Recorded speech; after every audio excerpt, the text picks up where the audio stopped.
무한 시절 지날 때 깊은 한숨 내쉴 때 그런 풍경 보시며 간직하는 분이 있네.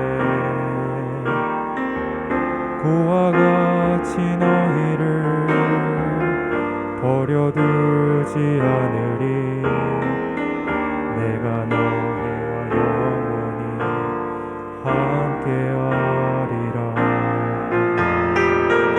성령이 오셨네. 성령이 오셨네. 내 주에 보내신 성령이 오셨네. 우리 인생 가운데 친히 찾아오셔서 그 나라 꿈꾸게 하시네. 억눌린 자 갇힌 자 자유함이 없는 자 피난처가 되시네. 성령님 계시네. 주의 영이 계신 곳에 잠자유가 있다네. 진리의 영이신 성령이 오셨네. 성령이 오셨네. 성령이 오셨네. 내 주에 보내신 성령이 오셨네. 우리 인생 가운데 친히 찾아오셔서 그 나라 꿈꾸게 하시네. 성령이 오셨네. 성령이 오셨네. 성령이 오셨네. 내 주에 보내신 성령이 오셨네. 우리 인생 가운데 친히 찾아오셔서 그 나라 꿈꾸게 하시네. 그 나라 꿈꾸게 하시네.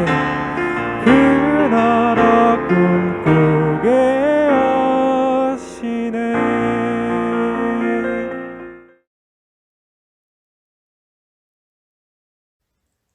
그의 오라버니 압살롬이 그에게 이르되 내 오라버니 암논이 너와 함께 있었느냐. 그러나 그는 내 오라버니이니 누이야 지금은 잠잠히 있고 이것으로 말미암아 근심하지 말라 하니라. 이에 다말이 그의 오라버니 압살롬의 집에 있어 처량하게 지내니라. 다윗 왕이 이 모든 일을 듣고 심히 노하니라.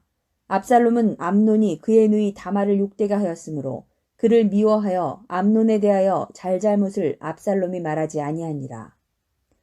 만 2년 후에 에브라임 곁 바알 하솔에서 압살롬이 양털을 깎는 일이 있음에 압살롬이 왕의 모든 아들을 청하고 압살롬이 왕께 나아가 말하되 이제 종에게 양털 깎는 일이 있사오니 청하건대 왕은 신하들을 데리시고 당신의 종과 함께 가사이다 하니 왕이 압살롬에게 이르되 아니라 내 아들아 이제 우리가 다 갈 것 없다. 내게 누를 끼칠까 하노라 하니라. 압살롬이 그에게 간청하였으나 그가 가지 아니하고 그에게 복을 비는지라. 압살롬이 이르되 그렇게 하지 아니하시려거든 청하건대 내 형 암논이 우리와 함께 가게 하옵소서. 왕이 그에게 이르되 그가 너와 함께 갈 것이 무엇이냐 하되 압살롬이 간청하매 왕이 암논과 왕의 모든 아들을 그와 함께 그에게 보내니라. 압살롬이 이미 그의 종들에게 명령하여 이르기를 너희는 이제 암논의 마음이 술로 즐거워할 때를 자세히 보다가 내가 너희에게 암논을 치라 하거든 그를 죽이라. 두려워하지 말라. 내가 너희에게 명령한 것이 아니냐. 너희는 담대히 용기를 내라 한지라. 압살롬의 종들이 압살롬의 명령대로 암논에게 행하매 왕의 모든 아들들이 일어나 각기 노새를 타고 도망하니라. 그들이 길에 있을 때에 압살롬이 왕의 모든 아들들을 죽이고 하나도 남기지 아니하였다는 소문이 다윗에게 이르매 왕이 곧 일어나서 자기의 옷을 찢고 땅에 드러눕고 그의 신하들도 다 옷을 찢고 모셔 선지라. 다윗의 형 시므아의 아들 요나답이 아뢰어 이르되 내 주여 젊은 왕자들이 다 죽임을 당한 줄로 생각하지 마옵소서. 오직 암논만 죽었으리이다. 그가 압살롬의 누이 다말을 욕되게 한 날부터 압살롬이 결심한 것이니이다. 그러하온즉 내 주 왕이여 왕자들이 다 죽은 줄로 생각하여 상심하지 마옵소서. 오직 암논만 죽었으리이다 하니라. 이에 압살롬은 도망하니라. 파수하는 청년이 눈을 들어보니 보아라 뒷산 언덕길로 여러 사람이 오는도다. 요나답이 왕께 아뢰되 보소서 왕자들이 오나이다. 당신의 종이 말한 대로 되었나이다. 하고 말을 마치자 왕자들이 이르러 소리를 높여 통곡하니 왕과 그의 모든 신하들도 심히 통곡하니라. 우리 같이 기도로 시작하겠습니다. 제가 기도하겠습니다. 사랑의 하나님 감사합니다. 오늘도 저희를 예배자로 불러주시고 이 예배를 통해 하나님의 말씀을 듣게 하시고 또 하나님을 생각하며 우리의 삶의 방향성을 하나님 뜻 가운데 두게 하시니 하나님 감사합니다. 비록 우리가 얼굴을 맞대지 못하고 각자의 자리에서 온라인으로 예배를 드리나 하나님 이 시간 저희가 한 마음을 갖게 하여 주시고 하나님을 향한 온전한 마음으로 신령과 진정으로 예배드릴 수 있는 예배자 되게 하여 주시옵소서. 감사합니다. 마치는 시간까지 함께하여 주시고 성령의 충만한 은혜를 부어주시옵소서. 우리 주 예수 그리스도의 이름으로 기도드립니다. 아멘. 원래 히브리 성경은 사무엘서를 상하로 구분된 두 권의 책이 아니라 하나의 책으로 읽었습니다. 실제로 이 15세기까지는 이 모든 히브리 성경이 이 히브리어로 된 성경이 이 사무엘상 하로 구분하지 않고 한 권으로 이 사무엘서를 읽었죠. 그러나 주전 2세기에 이 히브리서와 아람어로 쓰인 성경을 이 헬라어로 번역한 70인역에서는 사무엘서를 두 권으로 나누었습니다.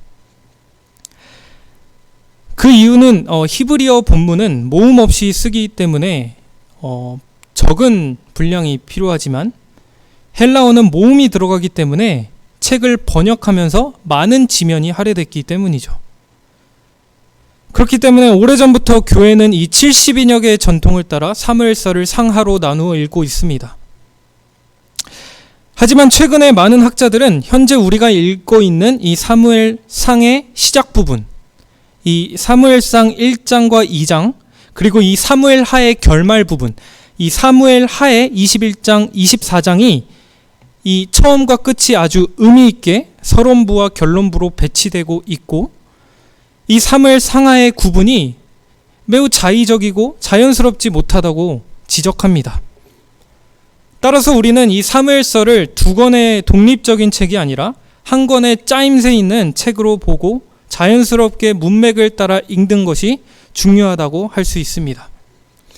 이 자연스럽게 문맥을 따라 사무엘서를 읽는다면 어떻게 읽는 것이 좋을까요? 그것은 바로 큰 내용과 주제에 따라 이 단락을 나누어서 단락별로 이 내용별로 이 내용의 흐름을 따라 읽는 것이겠죠. 그러므로 오늘의 본문을 자연스럽게 읽기 위해서 우선 본문이 속한 단락 안에서 오늘 이 본문 13장 20절에서 36절의 말씀을 한번 보도록 하겠습니다.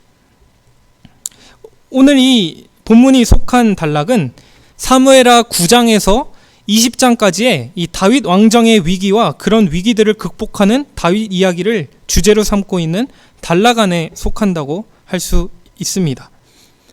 13장에서는 이 다윗의 아들 압살롬이 등장하죠.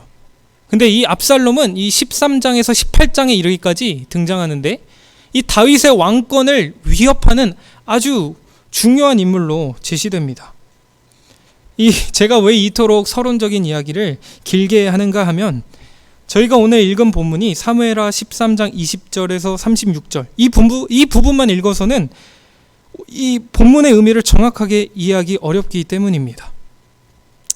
그래서 오늘은 성경 본문의 범위를 넓혀서 사무엘하 11장에서 13장을 중심으로 하나님의 말씀을 한번 같이 읽겠습니다. 그래서 수요 영생 집회를 들으시는 성도 여러분께서도 옆에 성경을 두시고 같이 우리가 성경을 찾고 읽어가면서 함께 말씀을 들으면 좋겠다 생각합니다. 이게 또 사무엘서를 읽으시는 성도님들이 계시다면 이 한 부분만 이렇게 단편적으로 읽기보다는 또 이렇게 한 단락 전체를 읽고 이 에피소드의 흐름에 따라 읽으시면 보다 풍성하게 성경을 이해하시기 좋으리라 생각되어 이렇게 장황하게 말씀드리게 되었습니다. 그럼 오늘 본문의 내용을 먼저 한번 살펴볼까요? 여러분은 혹시 그 탈리오의 법칙이라는 말을 아십니까? 이 탈리오의 법칙은 역사적으로 아주 오래된 법칙으로 이 눈에는 눈, 이에는 이라는 말로 흔히 우리가 알려지기도 했습니다. 이 말은 곧 피해자가 입은 피해와 같은 정도의 손해를 가할 수 있다는 이 보복의 법칙을 뜻하는 거죠. 이 탈리오 법칙은 성경에서도 등장하는 원리이기도 합니다.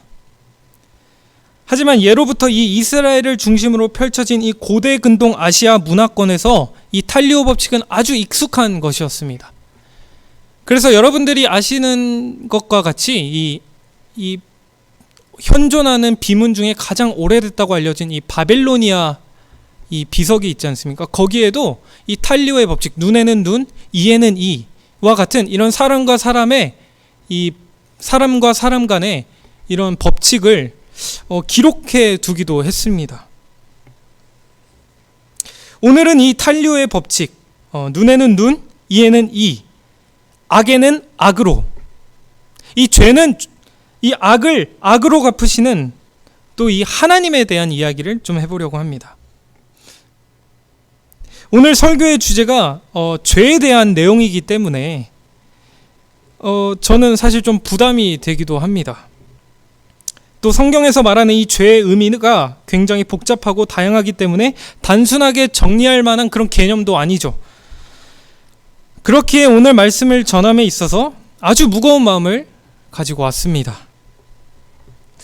한편으로는 기독교 신앙에 있어서 이 죄에 대한 이해가 이 우리의 구원에 대한 이해, 또 죄사함에 대한 이해, 또 하나님에 대한 이해와 매우 깊은 연관이 있기 때문에 우리가 죄를 어떻게 이해하느냐가 우리가 어떻게 구원받을 것인가 라고 하는 문제와 이 깊은 영향을 주기 때문에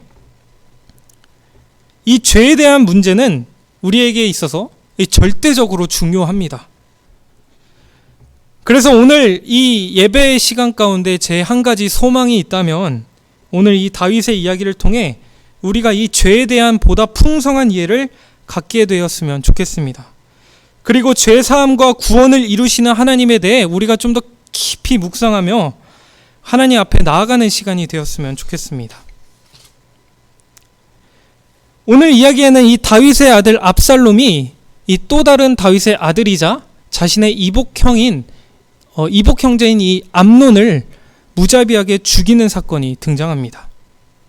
이 살인 사건은 그저 충동적으로 갑자기 일어난 일이 아니라 2년 동안 치밀하게 준비된 계획 범죄였죠. 2년 전 암논은 이 압살롬의 피부치 여동생 다말을 자신의 뜻대로 강간했습니다. 자신의 정욕대로 그리고 강제적으로 자신의 이복 여동생인 이 다말과 성관계를 가졌고 그 이후로 다말을 집에서 내쫓아 버렸습니다. 이로 인해 다말은 자신의 순결을 빼앗겼을 뿐만 아니라 내쫓김을 당하는 아주 큰 수치를 당하게 되었습니다. 한번 13장 18절에서 19절을 같이 읽어볼까요? 암논의 하인이 그를 끌어내고 곧 문빗장을 지르니라. 다말이 채색 옷을 입었으니 출가하지 아니한 공주는 이런 옷으로 단장하는 법이라.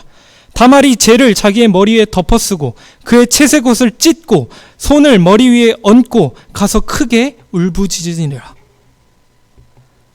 이 말씀을 읽어보면 이 당시 이 문화 가운데 이 결혼하지 않은 여인이, 특히 이 공주가 순결을 빼앗겼을 뿐만 아니라 내쫓김을 당하는 게 얼마나 큰 수치였음을 우리는 알 수 있습니다. 이 소식을 들은 압살롬은 분노했습니다. 하지만 오히려 다말을 진정시키며 이 피해 복수를 꿈꾸게 되죠.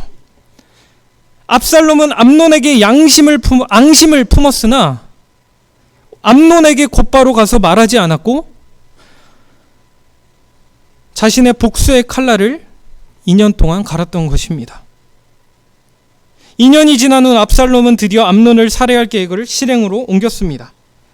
양털을 깎을 때가 오자 압살롬은 이 아버지 다윗 왕에게 같이 가자고 초청을 했죠.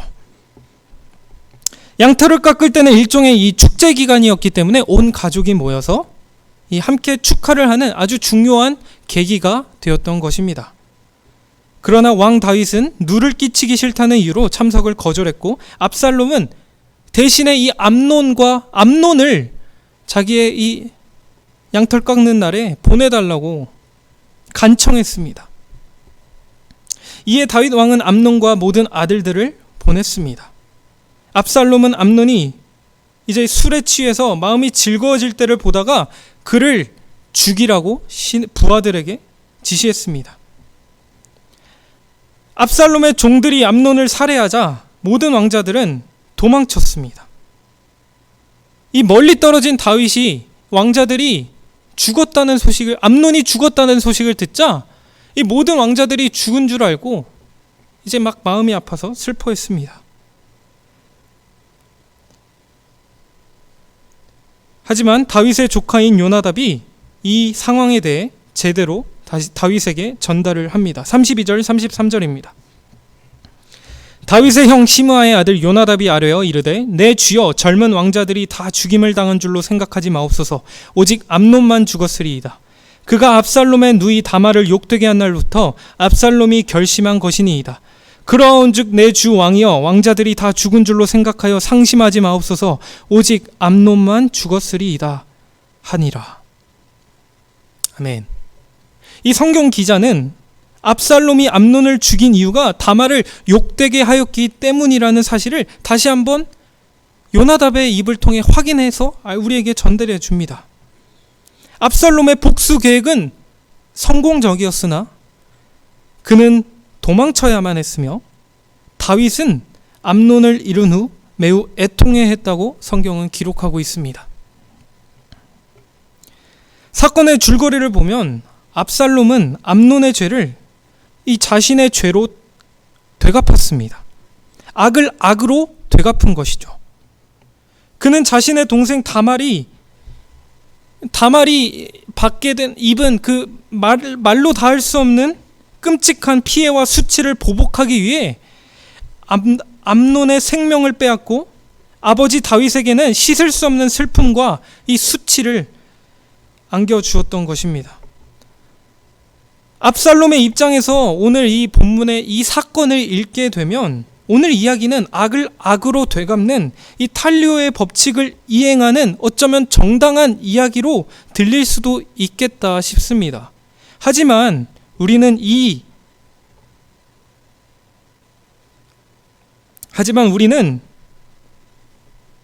사건을 압살롬의 눈으로 읽기보다는 이 사건의 스토리를 이끌어가는 인물은 아니지만 이 사무엘서의 이 주된 등장인물인 이 다윗의 눈으로 읽어야 합니다. 왜냐하면 이 일을 그저 사람과 사람이 악을 주고 악을 되갚는 이야기가 아니라 이 오늘 본문의 말씀은 하나님께서 아주 치밀하게 그리고 또 정밀함을 가지고 이 한 사람의 죄를 되갚으시고 용서하시는 이야기이기 때문입니다.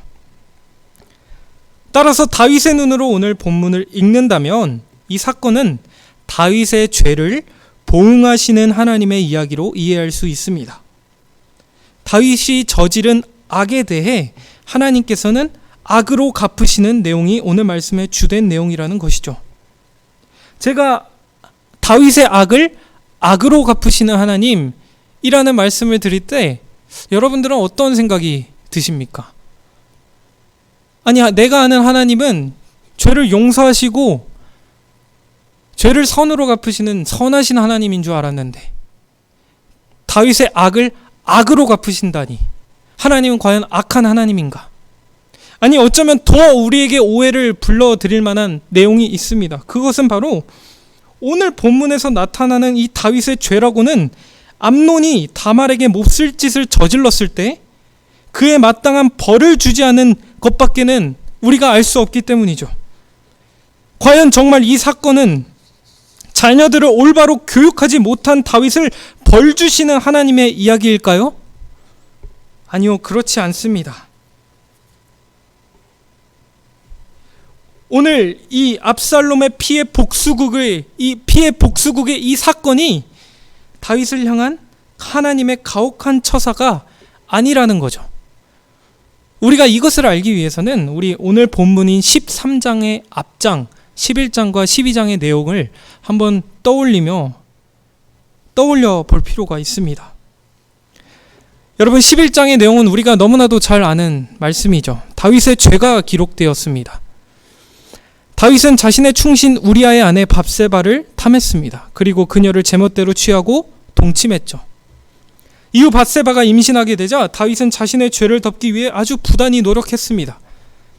우리아를 전쟁터에서 불러들여 그의 아내와 동침하게 했고, 하지만 실패했죠.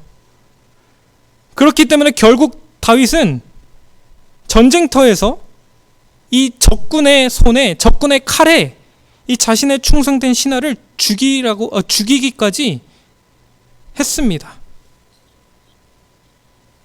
아주 자신의 이 은밀한 죄를 덮기 위해서 아주 은밀하게 자신의 부하들에게 명령했어요. 전쟁터에서 이 우리아가 이 적군의 칼에 맞아서 죽도록 해라. 이렇게 악한 범죄를 지은 다윗. 12장에서는 어떤 내용이 일어나냐면 이 다윗에게 이제 하나님의 선지자인 나단이 찾아와서 하나님의 말씀을 대언하면서 이 다윗의 죄를 깨닫도록 합니다. 다윗에게 기소를 하고 이 유죄를 선언하며 하나님의 심판의 말씀을 나단은 선언합니다. 이 다윗의 악을 드러내고 폭로하는 말씀을 한번 같이 볼까요? 사무엘하 12장 9절 말씀입니다. 그러한데 어찌하여 내가 여호와의 말씀을 업신여기고 나 보기에 악을 행하였느냐? 내가 칼로 헷사람 우리아를 치되 암논 사람의 칼로 죽이고 그의 아내를 빼앗아 내 아내로 삼았도다. 다윗의 행위는 여호와의 말씀을 업신여기고 하나님이 보시기에 악을 행한 것이다 라고 나단은 말하면서 구체적으로 다윗의 죄를 밝힙니다. 그것은 이 세 가지 동사로 집약할 수 있는데, 자, 한번 보실까요? 칼로 우리아를 치고, 암논 자손의 칼로 죽이고, 우리아의 아내를 빼앗고, 이것이 나단 선지자의 유죄 선언인 것입니다. 너가 칼로 치고, 칼로 죽이고, 우리아의 아내 밧세바를 빼앗고, 이어서 나단은 기소 후에 심판을 선언하죠. 10절에서 12절 말씀입니다. 이제 내가 나를 업신여기고 햇사람 우리아의 아내를 빼앗아 내 아내로 삼았은즉 칼이 내 집에서 영원토록 떠나지 아니하리라 하셨고, 여호와께서 또 이와 같이 이르시기를 보라, 내가 너와 내 집에 재앙을 일으키고 내가 내 눈앞에서 내 아내를 빼앗아 내 이웃들에게 주리니 그 사람들이 내 아내들과 더불어 백주에 동침하리라. 너는 은밀히 행하였으나 나는 온 이스라엘 앞에서 백주의 이 일을 행하리라 하셨나이다 하니. 아멘. 하나님은 칼이 다윗의 집을 떠나지 않을 것이고 다윗의 집에 재앙이 일어날 것이며 다윗의 아내가 다른 사람에 의해 빼앗김을 당할 것이라는 심판을 주십니다. 이 한글 성경에 보면 이 11절에 볼까요? 내 집에 재앙을 일으키고 라고 말씀하시는데, 이 재앙이라는 이 단어는 원래 이 라아라는 단어입니다. 이 히브리 단어 라아는 바로 악을 뜻하는 단어죠. 오늘 우리가 같이 읽은 그 9절에 어찌하여 나 보기에 악을 행하였느냐 라고 말씀하시는 그 하나님의 말씀에 쓰인 단어가 바로 이 라아입니다. 그렇기 때문에 오늘 이 하나님의 이 심판 선언은 바로 다윗이 행한 그 악을 그의 집에 악으로 되갚으신다고 말씀하시는 겁니다. 이 다윗이 행한 이 악이 그대로 다윗의 집에 일어나게 됩니다. 하나님은 이렇게 아주 정밀한 이 정확성을 가지고 다윗이 범죄한 일을 다윗의 집에 악으로서 되갚으신다고 말씀하십니다. 이 같은 선언은 실제로 다윗의 삶에 나타나죠. 다윗의 집에는 칼이 떠나지 않게 되며 다윗의 후궁들이 대낮에 다른 사람과 동침하는 비극이 나타난다는 거예요. 우리 이 13장 이후에 보면은 제가 말씀드렸죠. 이 단락이 다윗 왕권의 위기와 그런 왕권을 지켜주시는 그 하나님에 대한 그 스토리가 나오는 이 단락이지 않습니까? 이 13장 이후에 실제로 이런 악한 일들이 다윗의 가문에 일어나게 됩니다.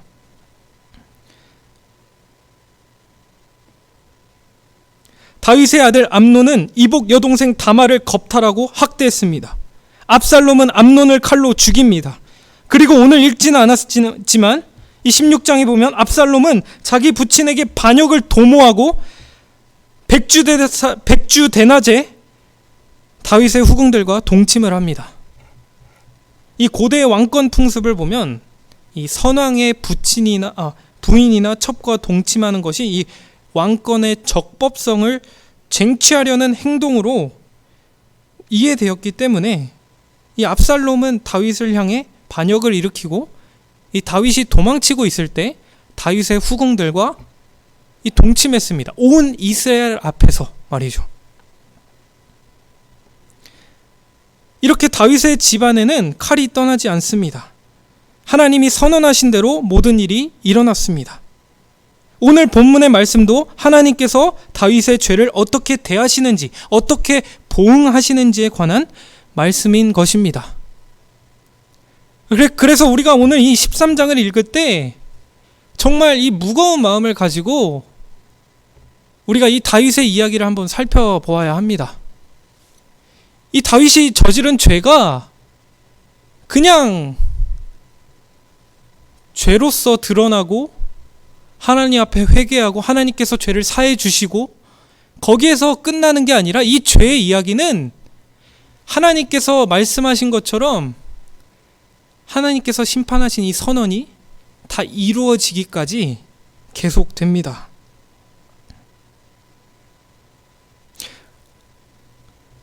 여러분, 이처럼 하나님의 죄에 대한 이 탈리오 법칙을 우리가 다윗의 삶에서 볼 때 이 하나님이 보시기에 가증한 이 죄가 얼마나 무거운지 그리고 얼마나 무서운 것인지 여러분들은 좀 느껴지십니까?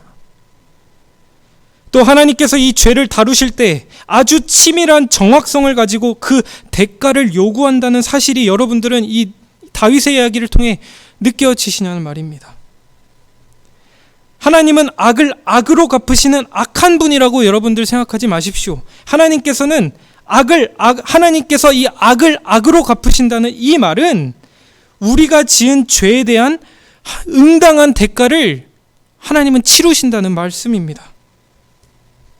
의로우시고 거룩하신 하나님께서는 죄를 무시하거나 없인 여기실 수 있는 분이 아닙니다.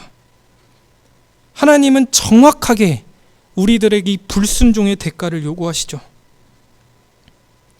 이 게리 앤더슨이라는 신학자는 이 자신의 책인 이 죄의 역사라는 책에서 이 죄가 무엇인지를 설명합니다.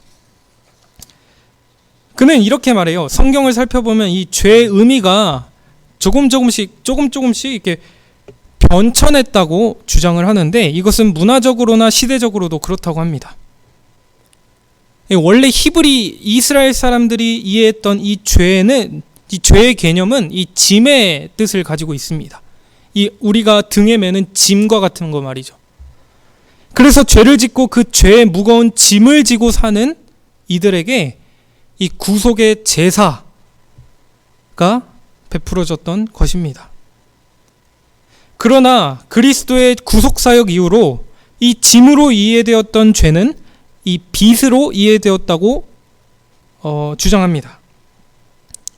이 게리 앤더슨은 이 죄가 갚아야 할 경제적 의미로서의 그 빚의 의미로 바뀌었다고 주장을 하는 거죠. 그래서 하나님께 이 죄를 지었다는 말은 곧 자신이 갚아야 할 빚이 생겼다고 초기 그리스도인들은 이해했습니다. 이런 빚에 대한 관념은, 이 빚에 대한 관념은 예수님께서 가르쳐 주신 기도문에서도 잘 드러납니다. 이 주기도문 여러분들이 잘 아시죠? 우리가 우리에게 죄 지은 자를 사하여 준 것 같이 우리의 죄를 사하여 주시고, 영어 성경에서는 우리가 흔히 이 죄를 사하여 달라는 이 부분에 대해 이 예수님의 기도를 이렇게 썼습니다. Forgive us our debt as you also have forgiven our debtors. 이 debt, 이게 무슨 뜻이죠? 빚, 갚아야 할 빚. 우리에게 빚진 자들을 용서해 준 것 같이 우리의 빚을 사해 주시옵소서. 이게 바로 우리의 주님이 가르쳐 주신 기도라는 것입니다. 우리의 주님의 눈에는 이 죄가 봉이 따라온다는 것입니다. 그리고 갚아야 할 대가가 있는 것이라고 우리 주님은 말씀하십니다. 그렇기에 죄는 그저 말로써 용서받는 것으로 끝나지 않고 마땅한 지불이 이루어져야 합니다. 오늘 다윗의 삶에서 우리가 읽어내는 것도 마찬가지죠. 다윗은 하나님이 보시기에 아주 가증한 악을 행했습니다. 씻을 수 없는 죄였죠. 이것은 오늘의 본문이 아니기 때문에 다윗이 어떠한 죄를 저질렀는지에 대해서 우리가 자세히 살펴보진 않았지만 분명하게 하나님에 대한 불순종의 죄이며, 하나님이 참된 왕이시라는 사실을 그 사무엘서의 그 전체 주제가 하나님만이 참된 주인이시다, 왕이시다라는 건데, 이 인간 왕의 다윗이 반역함으로써 자신의 왕권을 오용하고 있는 죄를 짓고 있는 것이죠. 다윗은 이렇게 큰 죄를 지었습니다. 그리고 나단 선지자가 꾸짖었을 때 하나님 앞에 엎드려져 회개했습니다. 우리가 그 회개의 결과를 잘 알죠.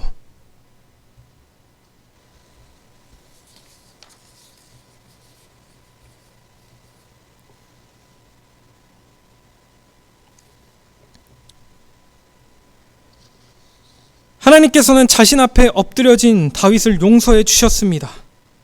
12장 13절 우리 한번 같이 읽어볼까요? 다윗이 나단에게 이르되 내가 여호와께 죄를 범하였노라 하매 나단이 다윗에게 말하되 여호와께서도 당신의 죄를 사하셨나니 당신이 죽지 아니하려니와. 여러분, 하나님은 다윗의 죄를 용서해 주셨습니다. 사해 주셨어요. 그러나 아직 치루어야 할 대가는 남았습니다. 그 죄는 그 대가를 지불함으로써 결국 하나님의 정의를 이루고 거룩하심을 드러내야만 끝나는 것입니다. 그렇기에 하나님 앞에 죄를 우리는 절대 가벼이 여겨서는 안 됩니다. 우리가 예배에 나와 우리가 십자가의 은혜를 누리고 하나님 앞에 회개하고 그 십자가의 은혜로 죄를 용서받았으면 거기에서 끝이 아닙니다.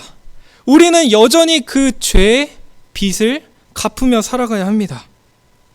하나님께서는 우리가 죄인 되었을 때를 너희가 다 까먹고 잊어버리고 그래, 새 사람이 되었으니 완전히 새롭게 그냥 이제 다시 리셋하는 것처럼 살아가라, 이렇게 말씀하시지 않으실 겁니다. 하나님은 우리가 우리의 원래 상태였던 죄된 상태를 기억하고 날마다 하나님의 은혜 앞에 서며 날마다 하나님의 그 정의를 이루기 위해 거룩하신 하나님을 닮아 우리가 하루를 어떻게 살아가기 위해 발버둥치기를 원하시지 않으실까요? 우리가 오늘 우리의 죄를 가벼이 여기지 말아야 합니다. 이 죄는 마땅한 보응이 있기 때문입니다. 말씀을 맺겠습니다. 여러분은 정의를 이루시는 하나님이 부당하다고 느끼십니까? 죄의 대가를 보응하시는 하나님을 여러분들은 어떻게 생각하시냐는 말입니까? 악은 악을, 하나님은 악을 되갚는 악한 분이십니까? 전혀 그렇지 않습니다. 오히려 하나님은 우리에게 이 죄의 대가를 되갚으심으로써 오히려 하나님의 이 정의 실현은 다윗을 돌이키시는 사랑에 기반하고 있습니다. 오늘 다윗의 이야기에는 그렇게 나타납니다. 다윗을 향해 죄의 무서움을 하나님께서는 일깨워 주시며 죄를 끝내 용서하심으로써 그 언약을 끝까지 지키시는 하나님을 보십시오. 하나님은 다윗에게 신실하십니다. 너의 왕자가 영원하리라 라고 주셨던 그 언약을 끝까지 지키십니다. 이것이 우리가 오늘 읽은 일의 결말입니다.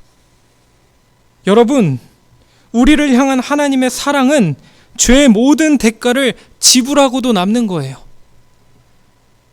하나님께서 우리에게 그 죄에 대한 대가를 요구하실 텐데 그 또한 하나님의 아주 깊은 언약과 깊은 사랑에 기반을 두고 있다는 것입니다. 우리를 사랑하셔서 우리 죄의 보응을 십자가에서 자신의 아들에게 돌렸습니다. 이것이 하나님의 자기 희생적 사랑이며 대속의 은혜 아닙니까? 오늘 이 말씀을 통해 우리가 우리의 죄를 무겁게 여기고 회개하며 주님의 십자가 사랑을 우리가 다시 한번 기억했으면 좋겠습니다. 그리고 어떻게 하면 우리의 남은 삶에서도 하나님의 자기 희생적 사랑을 닮을 수 있을까를 고민하며 살아가는 우리가 되었으면 좋겠습니다.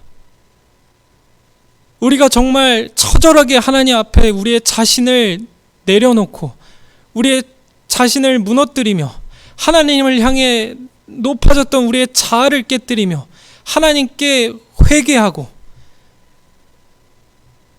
어떻게 하면 이제는 하나님의 정의를 내가 내 삶 가운데 이루며 살아갈 수 있을까를 우리가 진지하게 고민하며 기도하는 시간이 되길 소망합니다. 우리 같이 기도하시겠습니다.